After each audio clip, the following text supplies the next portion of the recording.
आमच्यासाठी टाळ्या वाजवा म्हणजे जमलं काम. बढिया.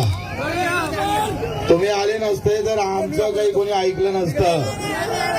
तुमचं येणं किती महत्वाचं आहे, तुमचं थांबणं किती महत्वाचं आहे, तुमचा आवाज किती महत्वाचा आहे. मित्र, तुमच्या एका आवाजानं एका आम्ही पाहतो येण्यानं माझ्या लाख शेतकऱ्याच्या आत्महत्या थांबल्याशिवाय राहणार नाही. हा बच्चू कडूचा दावा आहे, आमचा दावा आहे. तुम्ही स्वतःला कमी नको समजू.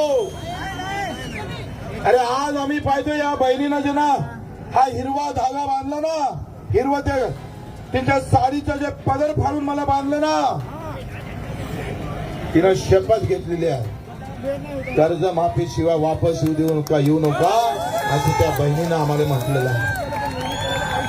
तिचा शब्द जर खरा करायचा असेल तर मा कसम तुम्हाला आव्हान आहे. मला माहित आहे त्यातले काही लोक घरी जायच्या घाईनं येणार आहे, जाणार आहे. सरकारने असं वाटतं की 12 वाजेपर्यंत तुमचं, 12 नंतर आमचं.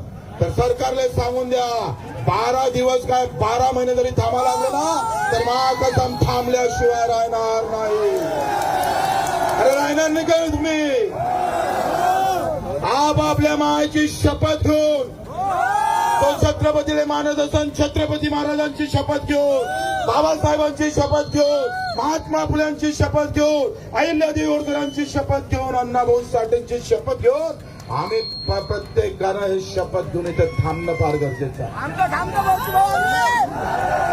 व्यवस्था हे पा इथपर्यंत येणं कठीण होतं.